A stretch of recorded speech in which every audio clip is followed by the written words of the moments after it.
छोटे से ब्रेक के बाद एक बार फिर आपका स्वागत है न्यूज 24/7 तक। मैं हूं आपके साथ निशा नंदू। आइए रुक करते इस वक्त की बड़ी खबर की ओर। चंद्रपुर में 20/3/2024 को रात्रि के दौरान माननीय पुलिस अधीक्षक को विश्वस्त सूत्र से सूचना मिली कि मौजा अजयपुर गौंडसावरी के अंधेरी नदी क्षेत्र में ट्रकों से अवैध बालू की चोरी हो रही है। ऐसी खबर से पुलिस अधीक्षक मुमक्का सुदर्शन स्वम एक टीम के साथ निजी वाहन से अजयपुर गौंडसावरी अंधेरी नदी बालू घाट गए और निरीक्षण किया। ट्रेन में मोहम्मद शाहरुख इजराइल शेख उम्र 36 साल निवासी को देखा गया। संजय नगर चंद्रपुर एक साथ आए। जब वह उसे लेकर अंधेरी नदी तल पर गया तो रेत से भरे 3 हाईवा ट्रक दिखे। पुलिस के पहुंचने पर तीनों हाईवा ट्रक चालकों ने अपने कब्जे में रखे हाईवा ट्रक में मौजूद बालू को नदी की तलहटी में खाली कर दिया। रेत खनन के लिए इस्तेमाल की गई एक कोबेल्को कंपनी की पॉकलैंड मशीन बरामद की गई। मशीन संचालक का नाम आकाश गावंडे निवासी है। गौंडसावरी अंधेरे का फायदा उठाकर भाग गया। नामूद 3 हाईवा बुलेरो गाड़ी पॉकलैंड मशीनों के द्वारा अंधेरी नदी तल से रेत सहायक खनिज का उत्खनन ऐसा पैसा भी जब्त किया गया है। आरोपियों के नाम बुलेरो चालक का नाम मोहम्मद शाहरुख इजराइल शेख उम्र 36 साल निवासी संजय नगर चंद्रपुर। हाईवा चालक का नाम श्रवण कुमार लालू प्रसाद पाल उम्र 28 वर्ष निवासी छोटा शिव मंदिर वार्ड चंद्रपुर। हाईवा चालक का नाम सुनील लक्ष्मण जांगड़े उम्र 39 वर्ष निवासी मातानगर वार्ड चंद्रपुर 4। हाईवा चालक का नाम सफान सहदेव समाजपति उम्र 54 वर्ष निवासी Ashtabhuja ward Chandrapur 5। Poclain machine चालक का नाम आकाश गमांडे निवासी गौंडसावरी चीमुल जिला चंद्रपुर बनाम मूल जिला चंद्रपुर 118/2024 धारा 379-34 IPC इसके तहत मामला दर्ज कर लिया गया और आगे की जांच में की जाएगी। बच्चा पुलिस कर रही है। छोटे से ब्रेक के बाद एक बार फिर आपका स्वागत है न्यूज 24/7 तक। मैं हूं आपके साथ निशा नंदू। आइए रुक करते इस वक्त की बड़ी खबर की ओर। 18 मार्च 2024 को खुशहाल भागचंद अडवाणी अड़ती सिंधी कॉलोनी रामनगर चंद्रपुर ने रामनगर पुलिस स्टेशन में शिकायत दी थी, जिसमें 15 मार्च को दोपहर 1:30 बजे परिवार के साथ विजयवाड़ा आंध्र प्रदेश में रिश्तेदार के घर गए थे। घर पर ताला लगाकर जाने और 18 मार्च 2024 को सुबह 8 बजे घर वापस आने पर पिता के बेडरूम में बैग रखे जाने के दरमियान बेडरूम की खिड़की ग्रिल टूटी अवस्था में देखकर अलमारी में देखने पर 26 लाख चोरी होने का पता चला। शिकायत के आधार पर रामनगर पुलिस स्टेशन में अपराध क्रमांक 300/2024 में कलम 454, 457, 380 तहत मामला दर्ज किया गया। घर फोड़ी में बड़ी रकम की चोरी होने से जिला पुलिस अधीक्षक के मार्गदर्शन में अपराध शाखा दल और रामनगर पुलिस स्टेशन ने घटनास्थल की जांच कर परिसर के CCTV चेक करने पर खुशहाल अडवाणी के घर में काम करने वाले विकास महादेव गौंदड़ी रुपए चोरी होने के लिए तहगांव मोड़ गौंड पिपरी का सामने आया, जिससे गौंदड़ी को हिरासत में लेकर पूछताछ करने पर चोरी की कबूली कर विकास से 26 लाख रुपए जब्त किए और आरोपी विकास को गिरफ्तार किया गया।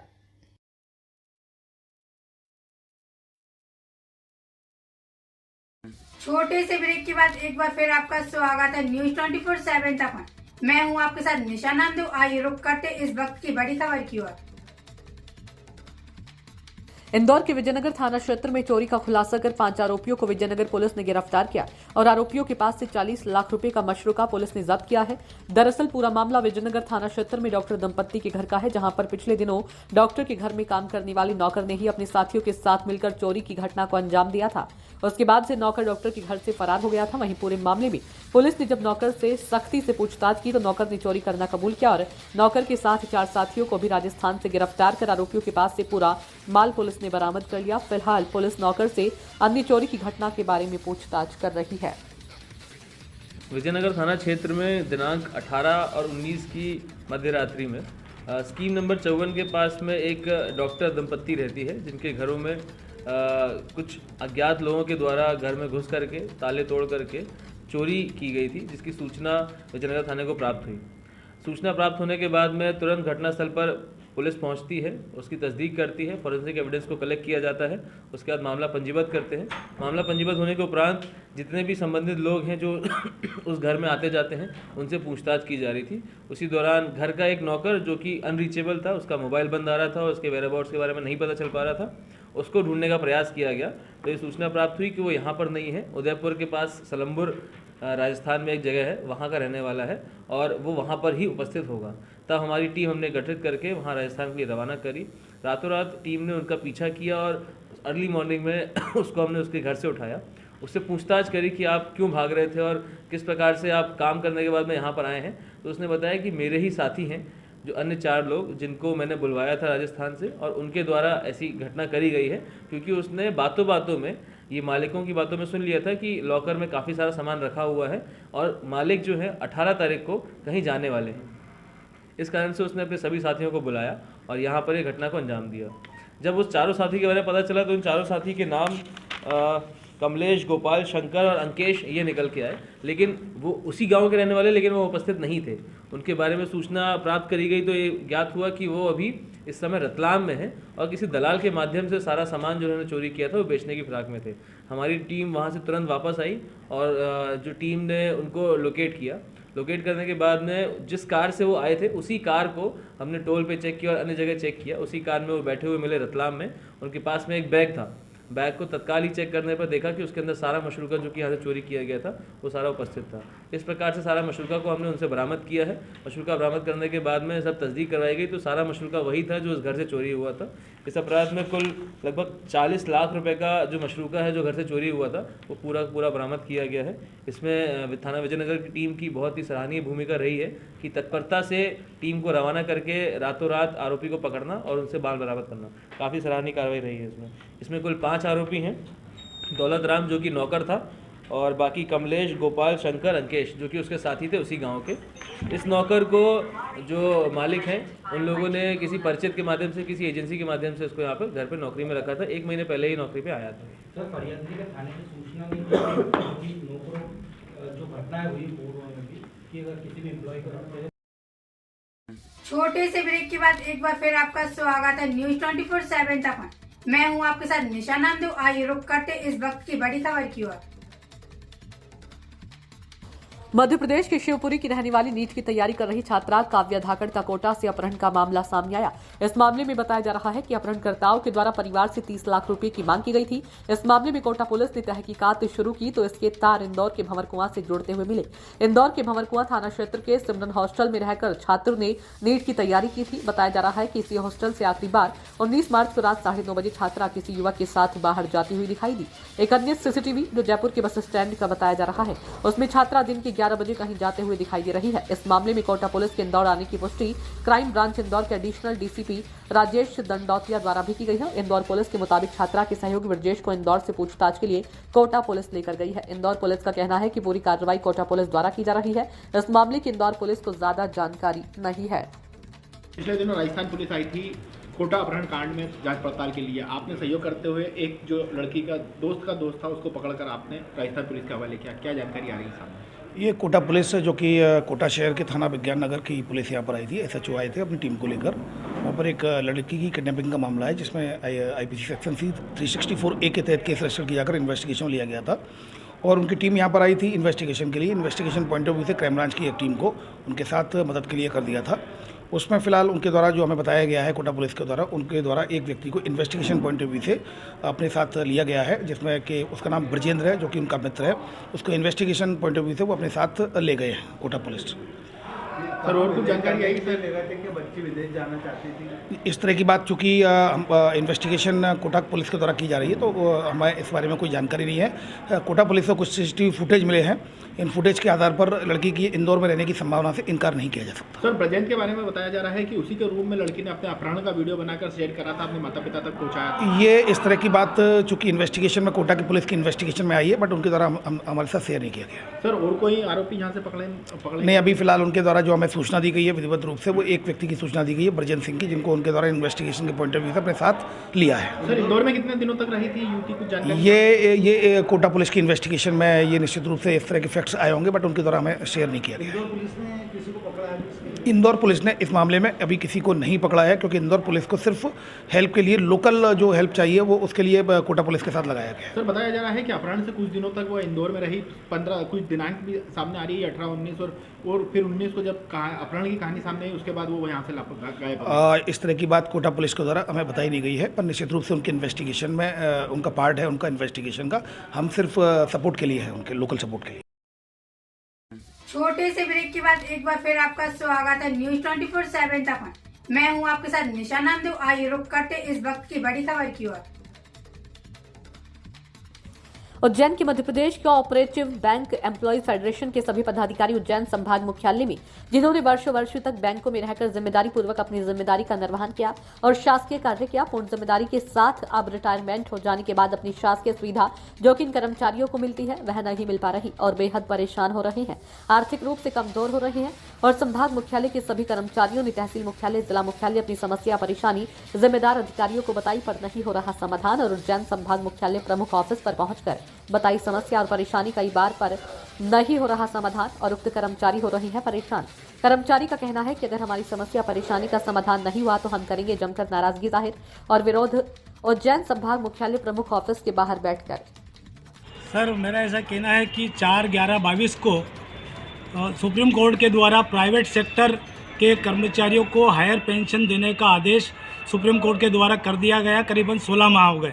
उसके पश्चात सेंट्रल कमिश्नर नई दिल्ली के द्वारा 1 जून 23 को सभी रीजनल ऑफिसर प्रोविडेंट फंड के उनको कैलकुलेशन करने के लिए कि किस हिसाब से पेंशन दी जाए वो ऑर्डर भी कर दिया गया है। किंतु हमारे उज्जैन के कमिश्नर AK सिंह जो कि यहाँ के आयुक्त हैं, उनके द्वारा सुप्रीम कोर्ट के न्यायालय की अवहेलना कर हमारे समस्त कर्मचारियों के साथ में दुर्व्यवहार कर रहे हैं, उनके साथ अन्याय कर रहे हैं, मिलने नहीं दे रहे हैं और नाना प्रकार की जानकारी मांगी जा रही है। हमने 8 माह पूर्व समस्त प्रकार की जो कमिश्नर के द्वारा जानकारी मांगी गई है, समस्त प्रकार की जानकारी हमने मेल के द्वारा, बैंक के द्वारा यहाँ भेज दी गई है। उसके पश्चात भी हमें आजकल करके हमें बेइज्जत किया जा रहा है। हम सारे सीनियर सिटीजन लोग सारे परेशान हो रहे हैं और यहाँ पर हमारी सुनवाई नहीं हो रही है। और यहाँ पर एक विशेषता ये है कि हमने बैंक के द्वारा सारा रिकॉर्ड यहाँ पर भेज दिया गया था, किंतु यहाँ पर वर्ष 2001 वर्ष 2002 का यहाँ पर हमारा 6A का जो आवेदन है यहाँ से गायब है। इन्होंने जान करते हमें पेंशन नहीं देना है, इसलिए यहाँ पर हमारा वो आवेदन यहाँ से गायब कर दिया है और हमें कहने के बैंक से आप आवेदन लाइए है।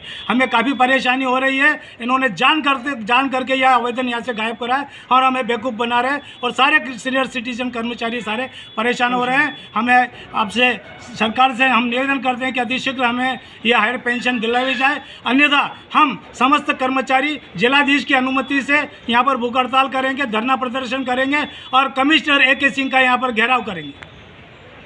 निवेदन है कि हम सारे कर्मचारी का प्रतिनिधित्व करते हैं, निवेदन करते हैं। हम जब नेता लोग हैं 2-4 जने हम खुद ही परेशान हो रहे हैं। हमारी स्लिप नहीं बनाई जाती है। तो आप ये सोच लो कि हमारे जो दूसरे जिला सहकारी बैंक और परस्पर बैंक और दूध संघ के जो कर्मचारी आम हैं उनको तो अंदर घुसने नहीं देते हैं। AK सिंह से हमारी मुलाकात होने नहीं देते हैं। कोई भी कर्मचारी ऊपर जा नहीं सकता। क्या कर रहे हैं क्या नहीं कर रहे हैं मालूम नहीं पड़ रहा है हमें। तो मेरा सरकार से निवेदन है कि ये जो आदेश हुए सुप्रीम कोर्ट के और कमिश्नर दिल्ली के, इनके परिपालन में काम नहीं कर रहे हैं। AK सिंह साहब कुछ डिसीजन ले नहीं पा रहे हैं और इस प्रकार से टालम टोली कर रहे हैं कि आज कर देंगे, 1 हफ्ते कर देंगे, 4 महीने निकाल दिए। हायर पेंशन देने का आदेश हो गया क्लियर कट, अब इनको देना चाहिए। सुप्रीम कोर्ट में क्लियर लिखा हुआ है कि कोई कागज़ पत्तर नहीं चाहिए। जबरन की टामन टोली कर रहे हैं AK सिंह साहब। और यदि इन्हें ऐसा हमारा 1 हफ्ते के अंदर यदि हमारा हायर पेंशन का डिमांड नोटिस या हायर पेंशन नहीं दी तो इसी ऑफिस के अंदर हम बहुत तगड़ा आंदोलन करेंगे, जिसकी जवाबदारी सरकार की होगी। बाकी के लोग काम इफेक्ट होंगे, उसकी जवाबदारी AK सिंह की होगी, हमारी नहीं होगी। हम यहाँ छोटे से ब्रेक के बाद एक बार फिर आपका स्वागत है न्यूज 24/7 तक। मैं हूं आपके साथ निशा नामदेव। आइए रुक करते इस वक्त की बड़ी खबर की ओर। इंदौर से नीमच की ओर जा रही खुशी ट्रेवल की बस के नीचे का हिस्सा अचानक टूट गया, जिसमें बस करीबन आधा किलोमीटर रगड़ते हुए पास में बने सेफ्टी पुल में जा घुसी। गनीमत ये रही कि बस में बैठे सवारियों को कुछ नहीं हुआ, अन्यथा कोई बड़ी घटना घट सकती थी। बस खुशी ट्रेवल की बताई जा रही है और महाराष्ट्र पासिंग है।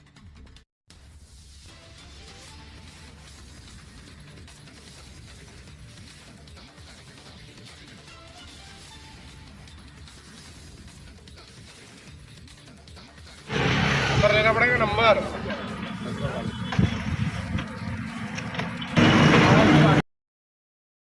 छोटे से ब्रेक के बाद एक बार फिर आपका स्वागत है न्यूज 24/7 तक। मैं हूं आपके साथ निशा नामदेव। आइए रुक करते इस वक्त की बड़ी खबर की ओर। उज्जैन में एक युवक ने मां के प्रति श्रद्धा के लिए अनूठी मिसाल पेश की है। युवक ने अपने शरीर की चमड़ी से चप्पल बनवाकर अपनी मां को भेंट कर दी। युवक के इस बलिदान को देख परिजनों के आंसू निकल गए। ढांचा भवन निवासी प्रॉपर्टी कारोबारी रौनक गुज्जर घर के ही समीप भागवत कथा करवा रहा है। उसने निजी अस्पताल में ऑपरेशन करवाकर अपनी जांघ की चमड़ी निकलवाई और उससे चप्पल बनवाकर बुधवार दोपहर कथा के मंच पर अपनी मां निरुला गुज्जर को चप्पल भेंट की। रौनक ने बताया कि उसने रामायण में पढ़ा है कि मां के लिए अपनी चमड़ी से भी खड़ाऊ बनवाओ तो कम है, इसलिए उसने मां को बिना बताए प्रण किया और अपनी मां के लिए अपनी चमड़ी निकालकर चप्पल बनवाई है। चमड़ी निकालने के दर्द से ज्यादा मां के लिए अपनी खाल की चप्पल बनवाने की खुशी है। उसने कहा मां ही उसकी भगवान है। आज के समय में जहां युवा अपनी प्रेमिका के लिए हाथ की नस काट लेते हैं, जहर खा लेते हैं, तो वहीं रौनक ने मां के प्रति श्रद्धा की मिसाल पेश की है। बुधवार दोपहर करीब 3:30 बजे जब एम्बुलेंस में आयोजन स्थल पहुंचा तो उसके पैर में पट्टा चढ़ा देख लोग कई कयास लगाने लगे थे, लेकिन जब हकीकत सामने आई तो सब भौचक्के रह गए और अपने आंसू नहीं रोक पाए। घटना का सबसे मार्मिक पहलू यह है कि जब रौनक ने अपनी मां को अपनी चमड़ी से बनी हुई चप्पल बताई तो उसकी मां और रिश्तेदारी आपस में गले मिलकर फूट फूट कर रो दिए। मां निरुला गुज्जर ने कहा कि मैं भाग्यशाली हूं जो रौनक जैसा बेटा मिला। खास बात तो है कि रौनक किसी समय हिस्ट्री शीटर बदमाश था। कुछ साल पूर्व फरारी के दौरान पुलिस ने उसके पैर में गोली भी मार दी थी, लेकिन जेल से छूटने के बाद उसने अपने आप को बदल दिया और प्रॉपर्टी बिजनेस के साथ सामाजिक और धार्मिक कार्य करने लगा और इसी के चलते वह भागवत कथा करवा रहा है।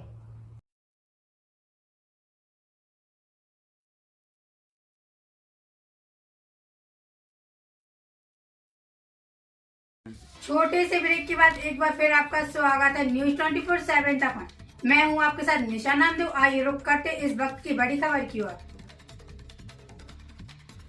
इन दिनों निमाड़ में जैसे जैसे गर्मी अपना तेवर दिखाती जा रही है, वैसे वैसे यह प्राकृतिक टेसू के फूल अपने रंग बिखेरते जा रहे हैं। फिलहाल तो अभी ठंड का रुतबा देखा जा रहा है और जोरदार सुबह सुबह ठंड लोगों को एक चादर की महसूस हो रही है। ये फूल होली के त्योहार का प्रतीक माना जाता है। वहीं होली पर खासकर इन फूलों को देखा जाता है। जैसे जैसे होली नजदीक आती जा रही है वैसे इन फूलों पर भी रंग चढ़ते हुए देखा जाता है। आज यह फूल मांडव के पहाड़ी क्षेत्र में अधिक पाया जाता है, जहां पर सैकड़ों जंगली व अन्य पेड़ पौधे देखे जा सकते हैं। तो वहीं पलाश का पेड़ भी अलग रूप में दिखाई देता है। वहीं टूरिस्ट पेड़ पर लगे मनमोहक फूलों को देखकर सेल्फी लेते दिखाई देते हैं। वहीं इन फूलों की आवक पेड़ों पर फाल्गुन माह में देखने को मिलती है।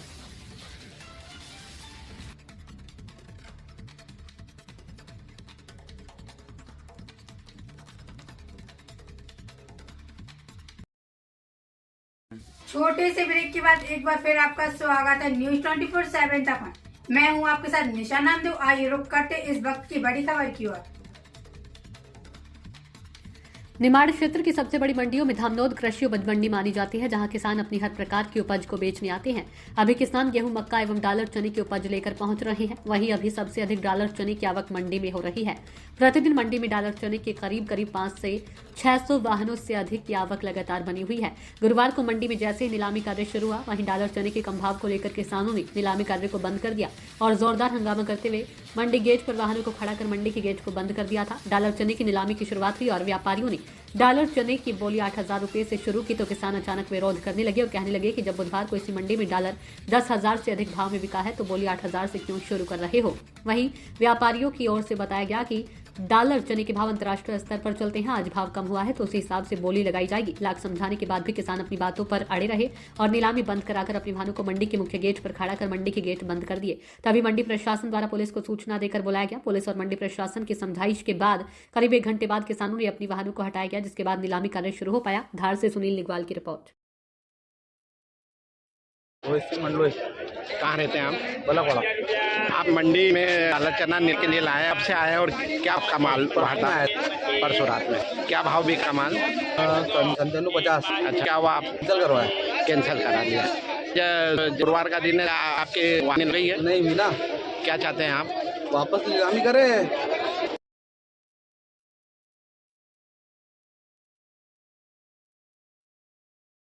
अभी लोकसभा चुनाव होने हैं और लोकसभा चुनाव को लेकर प्रशासन मतलब कुछ विशेष अभियान चलाने जा रहा है। सर, क्या विशेष अभियान है ये? लोकसभा चुनाव को ध्यान में रखते हुए सभी मतदान केंद्रों का एक बार निरीक्षण कराया गया है। सेक्टर ऑफिसर को नियुक्त कर दिया गया है। सेक्टर ऑफिसर और पुलिस के अधिकारी संयुक्त रूप से मतदान केंद्रों का भ्रमण कर रहे हैं। वल्नरेबल क्रिटिकल मतदान केंद्रों की जानकारी एकत्र की जा रही है। यदि ऐसा कुछ पाया जाता है कि किसी व्यक्ति के कारण कोई व्यक्तियों का मतदान प्रभावित होता है, ऐसे व्यक्तियों को चिन्हित किया जाकर उनके विरुद्ध प्रतिबंधात्मक कार्रवाई की जा रही है। इसके साथ ही स्वीप गतिविधियों के तहत जगह जगह जागरूकता अभियान चलाए जा रहे हैं। सभी मतदाता मतदान करें, इस प्रकार की जागरूकता फैलाई जा रही है। साथ ही जो मतदाता 18 वर्ष की उम्र पूरी कर चुके हैं उनके नाम मतदाता सूची में सम्मिलित हो जाएं, इस बात के लिए सभी बीएलओ को सचेत किया गया है। सर, कब से कब तक चलेगा ये अभियान? ये अभियान हमारा लगातार चलता रहेगा और मतदान के पूर्व तक ये लगातार चालू रहेगा। तो सर स्टार्ट कब से, मतलब शुरू कब से होना है? 23 तारीख से शुरुआत तो इसकी हो चुकी है। अभी 23 तारीख को उन्हेल में एक बड़ा जागरूकता रैली निकाली जा रही है। छोटे से ब्रेक के बाद एक बार फिर आपका स्वागत है न्यूज 24/7 तक। मैं हूं आपके साथ निशा नंदू। आइए रुक करते इस वक्त की बड़ी खबर की ओर। गंज बासोदा में श्री रामदेव बाबा एवं श्री श्याम सेवा समिति गंज बासोदा के तत्वाधान में तृतीय फाग महोत्सव की आज कलश यात्रा संपन्न हुई। श्री रामदेव बाबा एवं श्री खाटू श्याम बाबा मंदिर के चरण सेवक पंडित वीरेंद्र दुबे ने बताया कि 23 मार्च शनिवार को सुन लो कन्हैया अर्जी हमारी कार्यक्रम के तहत बाबा खाटू श्याम की भजन संध्या आशीष चित्रवंशी लखनऊ एवं भावना भदौरिया ग्वालियर के द्वारा शाम 7 बजे से प्रभु इच्छा तक भजन संध्या का आयोजन श्री श्याम सरकार म्यूजिक ग्रुप बैरसिया के द्वारा प्रस्तुत किए जाएंगे। इस कार्यक्रम को लेकर आज दोपहर सावरकर चौक से एक ध्वज यात्रा निकाली गई, जिसमें रथ पर सवार बाबा खाटू श्याम जी की झांकी एवं उनके भक्तगण भजनों पर नृत्य करते हुए चल रहे थे। रंग और गुलाल के साथ ये ध्वज यात्रा मुख्य चौराहे से होती हुई सावरकर चौक, हनुमान चौक, जयस्तंभ चौराहा, अंबेडकर चौक, नेहरू चौक, सुभाष चौक से होती हुई श्री रामदेव बाबा श्री खाटू श्याम मंदिर चक स्वरूप नगर मील रोड स्थित मंदिर में पहुंची, जहां ध्वज यात्रा का समापन हुआ। चरण सेवक वीरेंद्र दुबे ने सभी धर्म प्रेमी बंधुओं और नागरिकों से भजन संध्या में शामिल होकर धर्म लाभ लेने की अपील की है। इस यात्रा में बड़ी संख्या में श्री खाटू श्याम बाबा के भक्त, युवा और युवतियां, महिलाएं सहित बड़ी संख्या में नागरिक गण मौजूद रहे। न्यूज 24/7 तक के लिए गंज बासोदा से ओम प्रकाश चौरसिया की रिपोर्ट। छोटे से ब्रेक के बाद एक बार फिर आपका स्वागत है न्यूज 24/7 तक। मैं हूं आपके साथ निशा नंदू। आइए रुक करते इस वक्त की बड़ी खबर की ओर। मुंगावली में आज कृषि उपज मंडी में पंजाबी महिला समाज के द्वारा एवं नगर के अध्यक्ष नरेश ग्वाल के साथ एक अनोखा कार्य देखने को मिला। उन्होंने कृषि उपज मंडी में हर ट्रॉली पर रेडियम लगाई, जिसमें कोई भी एक्सीडेंट ना होना पाए और अनहोनी ना हो पाए। इस सीजन में ट्रैक्टर ट्रॉली का एक्सीडेंट होता है, इसलिए पंजाबी समाज द्वारा यह रेडियम लगाने का विचार बनाया गया और सभी ट्रॉलियों ट्रैक्टरों पर रेडियम लगाए गए। ट्रैक्टर ट्राली पे मंडी में आके मंडी प्रांगण में ट्रैक्टर ट्राली पर रेडियम लगाया गया है। ये रेडियम दुर्घटना ना हो रात में इसलिए लगाया गया है, क्योंकि अभी सीजन का टाइम है, किसान बहुत आ रहे हैं गाँव से, रास्ते में वापस भी जाते हैं अंधेरे में और दुर्घटनाएं बहुत होती है, सुनने में आता है। इसलिए हमारे पंजाबी महिला मंडल ने एक रेडियम लगाने का कार्य किया, जिसमें नरेश ग्वाल भैया का बहुत सहयोग रहा है और हम लोगों ने आके आज यहाँ पे सभी ट्रैक्टर ट्रालियों में जितने भी आज हमारी नगर मुंगावली की महिला पंजाबी समिति की श्रीमती बरखा अरोड़ा जी के नेतृत्व में हमारी मातृशक्ति हैं श्रीमती राधा अरोड़ा जी और श्रीमती सीमा अरोड़ा जी, जो कि हमारी मुंगावली नगर में सभी सामाजिक सभी विभागों में एक्टिव रहती हैं। चाहे कोरोना काल की बात करें या हम एक रीजनेबल राशि पर एक भोजन कराने की बात कहें या दीन दुखी परेशान जो भी हमारे नगर में ऐसे व्यक्ति हैं, उनकी समाज में हमेशा सेवा के लिए तत्पर ऐसी हमारी पंजाबी महिला समिति की सदस्य हैं, जिनका आज सूचना है कि हमारी मुंगावली नगर में मंडी में अधिकांश ट्रैक्टर ट्रॉलियाँ आती हैं और शाम के समय में जब शहर या मुंगावली शहर से गाँव में जाती हैं तो इनकी ट्रॉली के पीछे हम रेडियम की पट्टी लगाएं, जिससे शाम के टाइम पे उन पर लाइट लगे और उजाला हो, जिससे लोगों के लिए जानकारी हो कि ट्रैक्टर ट्रॉली खड़ी है, आगामी कोई घटना दुर्घटना ना हो, कोई जीव हत्या ना हो, नुकसान ना हो किसी प्रकार का। ऐसी हमारी महिला समिति की सोच है। उसी तारतम्य में आज हमारी मंडी सचिव महोदय भी मौजूद हैं और सभी हमारा किसान भाइयों से आग्रह है कि सभी लोग इस कार्यक्रम में अपना सहयोग दें और ऐसी भावना लेकर आगे बढ़ें। बहुत बहुत धन्यवाद।